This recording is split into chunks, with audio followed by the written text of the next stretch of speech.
यह कहानी है शाहपुर नाम के एक छोटे से गांव की, जहां सब कुछ बिल्कुल सामान्य था। लोग खुश थे, जिंदगी अपनी रफ्तार से चल रही थी, लेकिन उन्हें नहीं पता था कि बहुत जल्द इस गांव पर एक भयानक खतरा आने वाला है। आओ आओ भोलू भाई, बताओ आज क्या खिलाऊं? मीठे रसगुल्ले या फिर गर्मा गर्म जलेबियां अभी अभी कढ़ाई से निकाली हैं। अरे नहीं नहीं बबलू भाई, आज मिठाई खाने नहीं आया। मैं तो खेतों की तरफ जा रहा था, लेकिन घर से निकलते वक्त तुम्हारी पत्नी सीमा ने मुझे रोक लिया। अरे सीमा भी ना, तुम मेरे दोस्त हो, इसलिए हर बार तुम्हें ही पकड़ लेती है। तो फिर तुम भी अपनी आदतें सुधार लो, देर रात घर आना बंद करो। सीमा कह रही थी कि तुम रोज़ रात 12 बजे तक घर आते हो, ये ठीक नहीं है। काम बहुत बढ़ गया है भैया, लेकिन ठीक है, अब से जल्दी आने की कोशिश करूँगा। ठीक है, मैं चलता हूँ। अरे जलेबी खाकर तो जाओ। भोलू मिठाई खाकर चला गया और बबलू फिर से अपने काम में लग गया। काम में इतना डूबा हुआ था बबलू कि उसे समय का पता ही नहीं चला। जब उसने घड़ी देखी तो रात के 12 बज चुके थे। रात के 12 बजे भोलू अपनी दुकान बंद करके घर की तरफ जा रहा था। रास्ता बिल्कुल सुनसान था। तभी उसने देखा कि सड़क किनारे एक औरत थैली में कुछ सामान लेकर बेच रही थी। भोलू को अजीब लगा, क्योंकि इतनी रात में वहां कोई नहीं होता। औरत ने धीरे से सिर उठाया। उसकी आंखें अजीब तरह से चमक रही आलू थी। ले लो, गोल गोल आलू, हल्की राट आवाज वाले में आलू। बोली, आलू ले लो, गोल गोल आलू, राट वाले आलू। इतनी रात को कौन आलू बेच रहा है?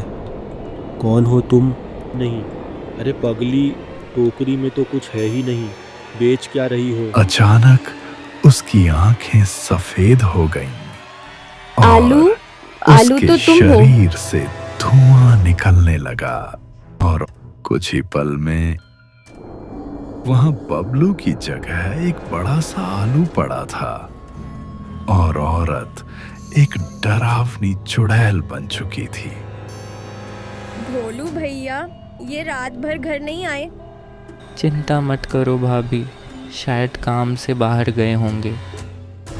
लेकिन भोलू खुद अंदर से डर गया था। दिन बीतते गए, लेकिन बबलू का कोई पता नहीं चला और फिर हर रात गांव का कोई ना कोई आदमी गायब होने लगा। एक दिन गांव का एक आदमी उसी रास्ते से गुजर रहा था। रास्ता सुनसान था, गोल गोल आलू, चारों राट वाले तरफ आलू। सन्नाटा पसरा हुआ था। अचानक उसकी नजर सड़क आलू ले किनारे लो, पड़े। गोल गोल आलू, राट वाले आलू। अरे बीच सड़क पर कौन आलू बेचता है? बहुत ताजे आलू हैं, ले लीजिए ना। उसकी मीठी आवाज सुनकर श्यामू मान गया। अगली सुबह जब गांव वाले उस रास्ते से गुजरे तो जो उन्होंने देखा, उसे देखकर सबकी आंखें फट गईं। जमीन पर हर तरफ खून ही खून फैला हुआ था, जैसे रात में वहां कुछ भयानक हुआ हो। लेकिन सबसे डरावनी बात यह थी, उस आदमी का शरीर कहीं भी नहीं मिला। न कोई निशान, न कोई कपड़ा, बस खून और मिट्टी पर घसीटने के कुछ अजीब से निशान। खबर पूरे गांव में आग की तरह फैल गई। लोग दहशत में आ गए। किसी की हिम्मत नहीं हो रही थी उस रास्ते के पास जाने की। ये तो वही जगह है जहां रात को श्यामू गया था। पहले बबलू, अब श्यामू। ये कोई साधारण बात नहीं है। अब गांव वालों को यकीन हो चुका था कि गांव में कोई अनदेखी, अनजानी और डरावनी ताकत घूम रही है। आज के बाद कोई भी रात 7 बजे के बाद घर से बाहर नहीं निकलेगा। डर इतना बढ़ चुका था कि पूरा गांव सूरज ढलते ही कैद हो जाता था। शाम होते ही हर घर के दरवाजे बंद हो जाते, खिड़कियों पर मोटे पर्दे डाल दिए जाते। लोग एक दूसरे को चेतावनी देते, कोई भी बाहर मत निकलना, चाहे कुछ भी आवाज आए। उसी रात एक लड़का और लड़की जब दोनों उस सुनसान रास्ते से गुजर रहे थे, अचानक अंधेरे में कुछ हिला। लड़के ने पीछे मुड़कर देखा और बिना कुछ कहे भाग गया। लड़की वहीं खड़ी रह गई, अकेली। कुछ ही पलों में वो सुरेल उसके सामने आ गया। उसकी आंखें खून जैसी लाल थीं और चेहरा उसे भी एक आलू बना दिया। इंसान जैसा नहीं था। भाग लो, लेकिन ज्यादा दूर नहीं जा पाओगे। अगले दिन जब सुबह हुई, सारे गांव वाले एकत्रित हुए। सबके चेहरे पर डर साफ दिख रहा था। वे मोहन के पास गए और उससे पूछने लगे, कल रात क्या क्या हुआ था? मोहन चुप खड़ा था, उसके हाथ कांप रहे थे। कुछ देर बाद वो धीरे धीरे बोलना शुरू किया। मैंने अपनी आंखों से देखा है, वो कोई इंसान नहीं, एक खतरनाक चुड़ैल है। हम दोनों उस रास्ते से जा रहे थे। अचानक हमें लगा कोई हमारा पीछा कर रहा है। जब मैंने पीछे मुड़कर देखा, वो चीज इंसान नहीं थी। मैं डर गया और भाग गया, लेकिन वो लड़की वो वहीं रह गई। तो मतलब बबलू भी? लेकिन अभी भी उम्मीद है। उसकी ताकत उसकी टोकरी में है। तो फिर देर किस बात की?